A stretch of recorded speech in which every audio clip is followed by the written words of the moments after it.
Hi പ്രിയമുള്ള സുഹൃത്തുക്കളെ, ലെബനനെ പൂർണ്ണമായും ഇല്ലാതാക്കാനാണ് ഇസ്രായേൽ ലക്ഷ്യമിടുന്നത് എന്ന് പ്രധാനമന്ത്രി നജീബ് മിക്കാത്തി പറഞ്ഞു. ഇസ്രായേലിന്റെ വ്യോമാക്രമണങ്ങൾ ലെബനനെയും ജനങ്ങളെയും ഇല്ലാതാക്കുന്നതിന് വേണ്ടിയാണെന്ന് മിക്കാത്തി തുറന്നു പറഞ്ഞു. നേരത്തെ ദക്ഷിണ കിഴക്കൻ ലെബനനിൽ ഇസ്രായേൽ സൈന്യം നടത്തിയ ആക്രമണത്തിൽ നിരവധി പേരാണ് കൊല്ലപ്പെട്ടത്. മരണസംഖ്യ 274 എത്തി എന്നാണ് ഔദ്യോഗികമായ റിപ്പോർട്ട്. ഹിസ്ബുല്ല കേന്ദ്രങ്ങളെ ലക്ഷ്യമിട്ടാണ് ഇസ്രായേൽ സൈന്യം ആക്രമണം നടത്തിയത്. ക്യാബിനറ്റ് യോഗത്തിലായിരുന്നു മീക്കാത്തി ഇസ്രായേലിനെതിരെ തുറന്നടിച്ചത്. നിലവിലെ കാവൽ പ്രധാനമന്ത്രിയാണ് അദ്ദേഹം. ലെബനനെതിരെ ഇസ്രായേൽ തുടർച്ചയായി നടത്തുന്ന ആക്രമണങ്ങൾ എല്ലാ അർത്ഥത്തിലും രാജ്യത്തെ തകർക്കാൻ ഉദ്ദേശിച്ചിട്ടുള്ളതാണ്. ലെബനീസ് ഗ്രാമങ്ങളെയും പട്ടണങ്ങളെയും പൂർണ്ണമായും തകർക്കാനുള്ള പദ്ധതിയാണ് ഇസ്രായേലിനുള്ളതെന്ന് മീക്കാത്തി ആരോപിച്ചു. ഐക്യരാഷ്ട്രസഭയും അവരുടെ ജനറൽ അസംബ്ലിയും സ്വാധീനമുള്ള വൻ ശക്തികളായ രാഷ്ട്രങ്ങളും ഇസ്രായേലിന്റെ ഈ ആക്രമണത്തിന് തടയിടണമെന്ന് മീക്കാത്തി അഭ്യർത്ഥിച്ചു. ഇസ്രായേലിന്റെ ഈ യുദ്ധം അവസാനിപ്പിക്കാൻ എല്ലാ ശ്രമങ്ങളും നടത്തുമെന്ന് അദ്ദേഹം അറിയിച്ചു. ഇന്ന് രാവിലെ മുതൽ ലെബനന്റെ ദക്ഷിണ മേഖലയിലെ ഗ്രാമങ്ങളെയും പട്ടണങ്ങളെയുമാണ് ഇസ്രായേൽ ആക്രമിച്ചു കൊണ്ടിരിക്കുന്നത് എന്ന് ആരോഗ്യ മന്ത്രാലയം അറിയിച്ചു. ഇസ്രായേലിനെ ശത്രുക്കളെന്നും വിശേഷിപ്പിച്ചിട്ടുണ്ട്. 182 പേർ കൊല്ലപ്പെട്ടുവെന്നും 727 പേർക്ക് പരിക്കേറ്റു എന്നുമാണ് ലെബനൻ ആരോഗ്യ മന്ത്രാലയം അറിയിച്ചത്. സ്ത്രീകൾ, കുട്ടികൾ, ആരോഗ്യ പ്രവർത്തകർ എന്നിവർ കൊല്ലപ്പെട്ടവരിൽ ഉണ്ടെന്നും മന്ത്രാലയം പറഞ്ഞു. ഇതേസമയം AFP റിപ്പോർട്ടിൽ 274 പേർ കൊല്ലപ്പെട്ടു എന്നാണ് റിപ്പോർട്ട്. ലെബനൻ മന്ത്രി അടക്കം ഇതിലുണ്ട്. 21 കുട്ടികളും കൊല്ലപ്പെട്ടതായി AFP റിപ്പോർട്ട് ചെയ്തു. ഇന്ന് ഹിസ്ബുല്ലയുടെ 300-ലധികം കേന്ദ്രങ്ങളെയാണ് ഇസ്രായേൽ ലക്ഷ്യമിട്ടത്. തുടർച്ചയായ ആക്രമണങ്ങളാണ് നടന്നത്. ഹിസ്ബുല്ല കേന്ദ്രങ്ങളിൽ നിന്ന് വിട്ടുനിൽക്കാൻ ലെബനൻ പൗരന്മാരോട് അഭ്യർത്ഥിച്ചിട്ടുമുണ്ട്. ഇസ്രായേൽ സൈനിക വക്താവ് റിയർ അഡ്മിറൽ ഡാനിയൽ ഹഗാരിയാണ് ജനങ്ങളോട് ഹിസ്ബുല്ല മേഖലയിൽ നിന്ന് മാറി താമസിക്കാൻ അഭ്യർത്ഥിച്ചത്. ഹിസ്ബുല്ല കേന്ദ്രങ്ങളെ ലക്ഷ്യമിട്ട് ആക്രമണങ്ങൾ തുടരുമെന്നും അദ്ദേഹം അറിയിച്ചു. ലെബനനിൽ ആകെ വ്യാപിപ്പിച്ച തീവ്രവാദ കേന്ദ്രങ്ങളെ ലക്ഷ്യമിട്ട് കൂടുതൽ ശക്തമായ ആക്രമണങ്ങളാണ് നടത്തുന്നത് എന്ന് അദ്ദേഹം മുന്നറിയിപ്പ് നൽകി. ലെബനീസ് പൗരന്മാർ അവരുടെ സുരക്ഷയെ കരുതി ഈ മേഖലയിൽ നിന്ന് വിട്ടുമാറുന്നതാണ് നല്ലതെന്നും അദ്ദേഹം പറഞ്ഞു. നേരത്തെ ഇസ്രായേലിലെ ആയുധ കമ്പനിയായ റാഫേലിന്റെ ഫാക്ടറി ഹിസ്ബുല്ല ബോംബിട്ട് തകർത്തിരുന്നു. ഹൈഫയിലെ ഫാക്ടറിയാണ് ഹിസ്ബുല്ല ലക്ഷ്യമിട്ടത്. 2 ദിവസത്തിനിടയിൽ ഹിസ്ബുല്ല നടത്തുന്ന രണ്ടാമത്തെ ആക്രമണമാണിത്. ഹിസ്ബുല്ലക്ക് ഇസ്രായേലിനെതിരെ എന്തും ചെയ്യാം, ഇസ്രായേലിന് തിരിച്ചു ചെയ്യാനും പാടില്ല, ഇസ്രായേൽ അതിനെ പ്രതിരോധിക്കാനും പാടില്ല, പ്രത്യാക്രമണം നടത്താനും പാടില്ല എന്ന് എവിടത്തെ നിയമമാണ് എന്നതാണ് ബെഞ്ചമിൻ നെതന്യാഹു ചോദിക്കുന്നത്. എന്നാൽ ഹിസ്ബുല്ല ലെബനനിലെ സാധാരണ ജനങ്ങളുടെ വീടുകൾ ആയുധപ്പുരകളാക്കുന്നു എന്നാണ് ഇസ്രായേൽ പറഞ്ഞത്. ലെബനനെതിരായ ആക്രമണം കടുപ്പിച്ചതിന് പിന്നാലെയാണ് ആരോപണം. തങ്ങളുടെ ആരോപണത്തെ സാധൂകരിക്കുന്ന ഗ്രാഫിക്സ് റിപ്പോർട്ടും ഇസ്രായേൽ പുറത്തുവിട്ടിട്ടുണ്ട്. ഗ്രാമങ്ങളിൽ ഹിസ്ബുല്ലയുടെ വലിയ സൈനിക സാന്നിധ്യമാണുള്ളത് എന്ന് ഇസ്രായേലി പ്രതിരോധ സേനാ മേധാവി ഡാനിയൽ ഹഗാരി വീഡിയോ സന്ദേശത്തിലൂടെ പറഞ്ഞു.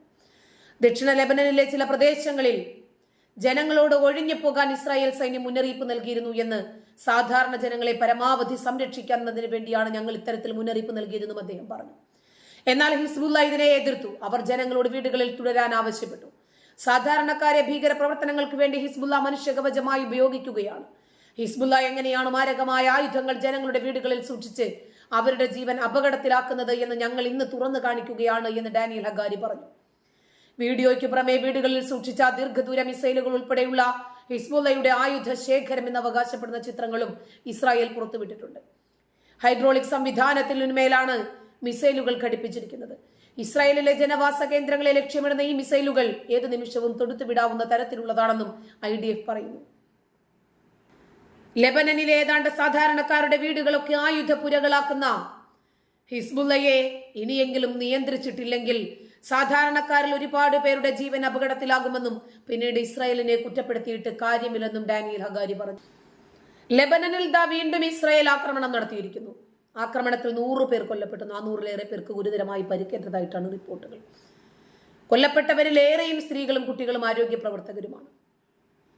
300-ലധികം കേന്ദ്രങ്ങളാണ് വ്യോമാക്രമണം നടത്തിയതായിട്ട് ഇസ്രായേൽ അവകാശപ്പെടുന്നത്. ഒഴിഞ്ഞു പോകാൻ ആവശ്യപ്പെട്ട് 80,000 സംശയാസ്പദമായ കോളുകൾ ലഭിച്ചതായി ലെബനീസ് ടെലികോം ഓപ്പറേറ്റർ മേധാവി സ്ഥിരീകരിച്ചിട്ടുണ്ട്. ലെബനനിലെ ബെക്കാവാലിയിൽ വലിയ തോതിലുള്ള ആക്രമണം നടത്താൻ ഇസ്രായേൽ പദ്ധതിയിടുന്നതായി ഇസ്രായേൽ സൈനിക വക്താവ് അറിയിച്ചു. ബിൻഡ് ജബൈൽ, ഐത്തറോൺ, മജിദൽ, സെലം, ഹുല, ടൂറ, ക്ലെല്ലെ, ഹാരിസ്, നെബിച്ചിറ്റ്, തരയ്യ, ഷെമസ്റ്റാർ, ഹർബത്ത, ലിബായ, സോഹ്മോർ ഇവയുൾപ്പെടെ ലെബനനിലെ പ്രധാന കേന്ദ്രങ്ങളാണ് ഇസ്രായേൽ വ്യോമാക്രമണം ലക്ഷ്യമിട്ടത്. അവിടെയുള്ള ജനങ്ങളോട് നേരത്തെ തന്നെ മുന്നറിയിപ്പ് നൽകിയിരുന്നു, നിങ്ങൾ മാറി താമസിക്കണം, ഞങ്ങൾ അവിടെ ആക്രമിക്കാൻ ലക്ഷ്യമിടുന്നു. കാരണം എന്താണ് എന്ന ചോദ്യത്തിന് അവിടെയുള്ള സാധാരണക്കാരുടെ വീടുകളിലാണ് ലെബനനിലെ ഹിസ്ബുള്ള മിസൈലുകൾ സ്ഥാപിച്ചിട്ടുള്ളത്. സ്ഥിതിഗതികൾ അപകടകരമായ നിലയിൽ തുടരുകയാണെന്നും നയതന്ത്ര ശ്രമങ്ങളോട് സഹകരിക്കാൻ തയ്യാറാകണമെന്നും ലെബനനിലെ UN കോർഡിനേറ്റർ അഭ്യർത്ഥിച്ചു. ആളുകളെ ഒഴിപ്പിക്കാൻ ആവശ്യപ്പെട്ട് 80,000-ലധികം ഇസ്രായേലി കോളുകൾ തങ്ങൾക്ക് ലഭിച്ചിട്ടുണ്ട് എന്ന് ലെബനൻ ടെലികോം ഓപ്പറേറ്റർ ടൈറോയുടെ ഒഗേറയുടെ തലവൻ ഇമാദ് ക്രീഡ്രിക് റോയിട്ടേഴ്സിനോട് സ്ഥിരീകരിച്ചു. വെറുതെയല്ല ആക്രമിച്ചത്, ഒരു മുന്നറിയിപ്പുമില്ലാതെ സാധാരണക്കാരെ അങ്ങോട്ട് കയറി ആക്രമിക്കുകയായിരുന്നില്ല. 80,000-ലധികം അലേർട്ടുകൾ നോട്ടിഫിക്കേഷനിലൂടെ അവർക്ക് ലഭിച്ചിട്ടുണ്ട്. തലസ്ഥാനമായ ബെയ്റൂട്ടിലെയും ആളുകൾക്ക് കോളുകൾ ലഭിച്ചതായി റിപ്പോർട്ടുകളുണ്ട്. ലോകത്തെ നടുക്കിയ പേജർ ആക്രമണങ്ങളുടെ ഞെട്ടൽ മാറുന്നതിന് മുമ്പാണ് ലെബനനെ വിറപ്പിച്ചുകൊണ്ട് വീണ്ടും വലിയ വ്യോമാക്രമണവുമായി ഇസ്രായേൽ ഓടിയെടുക്കുന്നത്. ലെബനനിലെ ആക്രമണം ഘടിപ്പിച്ച് സമ്പൂർണമായ യുദ്ധത്തിലേക്കാണ് സൂചന നൽകുന്നത് എന്ന് ഇസ്രായേൽ. ഇന്നലെ നടത്തിയ വ്യോമാക്രമണങ്ങളിൽ തെക്കൻ ലെബനനിൽ കൊല്ലപ്പെട്ടവരുടെ എണ്ണം ഏതാണ്ട് 500-ലേക്ക് അടുക്കുന്നു. ഇതിൽ 35 പേർ കുട്ടികളും 58 സ്ത്രീകളുമുണ്ട്. 1645 പേർക്ക് പരിക്കേറ്റിട്ടുണ്ട്. പലരുടെയും നില അതീവ ഗുരുതരമാണ്. 2006-ലെ ഇസ്രായേൽ ഹിസ്ബുള്ള യുദ്ധത്തിന് ശേഷം ഇത്രയധികം പേർ ആക്രമണത്തിൽ മരിക്കുന്നത് ഇപ്പോഴാണ് എന്നാണ് കണക്കുകൾ വ്യക്തമാക്കുന്നത്. ലെബനനിലെ 300-ലേറെ ഹിസ്ബുള്ള കേന്ദ്രങ്ങളാണ് ഇസ്രായേൽ ബോംബിട്ട് തകർത്തത്. ഹമാസിനെ പിന്തുണച്ച് വടക്കൻ ഇസ്രായേലിലെ നേരെ റോക്കറ്റ് ആക്രമണം നടത്തി വരികയാണ് ഹിസ്ബുള്ള. ലെബനനിൽ കഴിഞ്ഞ ആഴ്ച ഉണ്ടായ പേജർ വോക്കി-ടോക്കി കൂട്ട സ്ഫോടനങ്ങൾക്ക് ശേഷവും ഹിസ്ബുള്ള ആക്രമണം ശക്തമാക്കിയതാണ് ഇസ്രായേലിനെ പ്രകോപിപ്പിച്ചത്. ഇതിന് പിന്നാലെയായിരുന്നു ഇസ്രായേലിന്റെ ശക്തമായ വ്യോമാക്രമണം. ഇതിനിടയിൽ ഇസ്രായേലിന്റെ പ്രതിരോധ സംവിധാനമായ അയൺ ഡോം വീണ്ടും ചർച്ചകളിൽ നിറയുകയാണ്. ലോകത്തിലെ തന്നെ ഏറ്റവും മികച്ച വ്യോമ പ്രതിരോധ സംവിധാനമായ അയൺ ഡോം സിസ്റ്റത്തെ ഭേദിച്ചുകൊണ്ട് ഹമാസിന്റെ റോക്കറ്റുകൾ കഴിഞ്ഞ വർഷം ഇസ്രായേലിൽ വർഷിച്ചപ്പോഴായിരുന്നു ഈ സംവിധാനം ആദ്യം ചർച്ചകളിൽ നിറഞ്ഞത്. ഹിസ്ബുള്ളയുടെ റോക്കറ്റ് ആക്രമണത്തെക്കുറിച്ച് അയൺ ഡോം വീണ്ടും പ്രവർത്തനം സജ്ജമാക്കിയിരിക്കുകയാണ്. ഹിസ്ബുള്ളയുടെ ഏറ്റവും വലിയ ആക്രമണ രീതി റോക്കറ്റുകളിലൂടെയാണ്. വ്യോമാക്രമണങ്ങളെ തകർത്ത് ആകാശ സംരക്ഷണം ഒരുക്കുകയാണ് അയൺ ഡോം സംവിധാനം ചെയ്യുന്നത്. റോക്കറ്റ് ആക്രമണങ്ങൾ, മോർട്ടാറുകൾ, പീരങ്കി ഷെല്ലുകൾ, ആളില്ല ആകാശ വിമാനങ്ങൾ, ഇതിനെയൊക്കെ നേരിടാൻ ഇസ്രായേലിന്റെ വിവിധ ഭാഗങ്ങളിൽ വിന്യസിപ്പിച്ചിട്ടുള്ള ഭൂമിയും ആകാശവും തമ്മിൽ ബന്ധിപ്പിച്ചിട്ടുള്ള ഷോർട്ട് റേഞ്ച് എയർ ഡിഫൻസ് സിസ്റ്റമാണ് അയൺ ഡോം സിസ്റ്റം. 2006-ലെ ലെബനൻ ആക്രമണത്തിൽ അനേകം ഇസ്രായേലികൾ കൊല്ലപ്പെട്ടിരുന്നു. ഈ ആക്രമണമാണ് സ്വന്തമായി വ്യോമ പ്രതിരോധ സംവിധാനം നിർമ്മിക്കാൻ ഇസ്രായേലിനെ പ്രേരിപ്പിച്ചത്. 2011 മുതലാണ് അയൺ ഡോം സംവിധാനം ഇസ്രായേലിനെ സംരക്ഷിച്ചു തുടങ്ങിയത്. വ്യോമാതിർത്തിയിൽ തന്നെ ശത്രുക്കളുടെ മിസൈലുകളും റോക്കറ്റുകളും ടാർഗറ്റ് ചെയ്ത് അവയുടെ പാതയും വേഗതയും ലക്ഷ്യവും എന്നിവയെ നിമിഷങ്ങൾക്കുള്ളിൽ കണക്കുകൂട്ടി അവയെ വായുവിൽ വെച്ച് തന്നെ നശിപ്പിക്കുകയാണ് അയൺ ഡോം സംവിധാനം ചെയ്തുകൊണ്ടിരിക്കുന്നത്. 70 കിലോമീറ്റർ വരെ ചുറ്റളവിലാണ് ഈ സംവിധാനം സുരക്ഷ ഒരുക്കുന്നത്. ഒരു യൂണിറ്റായി പ്രവർത്തിക്കുന്ന ഈ സംവിധാനത്തിന് 3 ഘടകങ്ങളുണ്ട്. ശത്രുക്കൾ വിന്യസിക്കുന്ന വ്യോമായുധങ്ങളെ കണ്ടെത്താനുള്ള റഡാർ, ആയുധങ്ങളെയും യുദ്ധത്തെയും നിയന്ത്രിക്കാനുള്ള സംവിധാനം, 20 തമീർ മിസൈലുകൾ ഉൾപ്പെടുന്ന മിസൈൽ ലോഞ്ചർ എന്നിവയാണ് ഒരു യൂണിറ്റിൽ ഉണ്ടാകുന്നത്. ഇസ്രായേലിന് നേരെ ഒരു റോക്കറ്റ് വർഷിക്കുമ്പോൾ റഡാർ ഇത് കണ്ടെത്തുകയും ആയുധ നിയന്ത്രണ സംവിധാനത്തിന് വിവരം കൈമാറുകയും ചെയ്യും. ഇതിനെ തുടർന്ന് ഈ യൂണിറ്റ് റോക്കറ്റിന്റെ വേഗത, ലക്ഷ്യം, സഞ്ചാരപാത എന്നിവ കണക്കുകൂട്ടി മനസ്സിലാക്കും. റോക്കറ്റ് ജനവാസ കേന്ദ്രത്തിലേക്കാണ് എത്തുന്നതെങ്കിൽ ലോഞ്ചർ യാന്ത്രികമായി ഈ താമിർ മിസൈലുകളെ തൊടുത്തുവിടുകയും റോക്കറ്റ് വായുവിൽ നശിപ്പിക്കുകയും ചെയ്യും. ഒരൊറ്റ ബാറ്ററിയിൽ തന്നെ 3, 4, 5 ലോഞ്ചറുകളാണുള്ളത്. ഇസ്രായേലിന് ഇത്തരത്തിൽ 10 ബാറ്ററികളുണ്ട്. ബാറ്ററികൾ മാറ്റിയിട്ട് അത്തരം ഇടങ്ങളിലേക്ക് മാറ്റി സ്ഥാപിക്കാനും സാധിക്കും. സർക്കാരിന്റെ കീഴിൽ പ്രവർത്തിക്കുന്ന ആയുധ കമ്പനിയായ റഫേൽ അഡ്വാൻസ്ഡ് ഡിഫൻസ് സിസ്റ്റമാണ് അയൺ ഡോം സംവിധാനത്തിന്റെ നിർമ്മാതാക്കൾ. ബുദ്ധിരാക്ഷസന്മാരായ ഇസ്രായേലിനോട് പൊരുതി നിൽക്കാൻ സാധിക്കില്ല എന്ന് ലെബനന് വളരെ കൃത്യമായിട്ട് അറിയാം.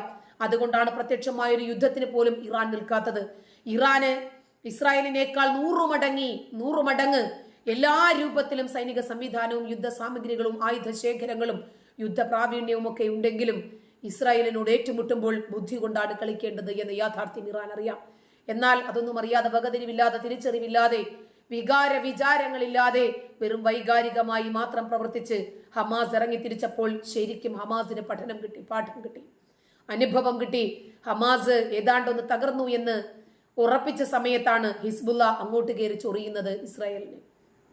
അടുത്ത ലക്ഷ്യം ഹിസ്ബുള്ള ഭീകരർ തന്നെ ആകട്ടെ എന്ന് ഇസ്രായേൽ വിചാരിച്ചു. അതോടുകൂടി ഏതാണ്ട് യമനിലെ ഹൂതികൾ ഒന്ന് ഒതുങ്ങിയിട്ടുണ്ട്. എത്ര ഒതുങ്ങിയാലും ശരി, ഇസ്രായേലിനെതിരെ ചൂണ്ടുന്ന ഏതൊരു വിരലുകളെയും അതിൻ്റെ വ്യക്തികളെ തന്നെ, അതിൻ്റെ ഉടമകളെ തന്നെ ഇല്ലാതാക്കാനുള്ള സാങ്കേതിക സംവിധാനങ്ങളും ബുദ്ധിപാഠവവും ഇസ്രായേലിനുണ്ട്. നന്ദി.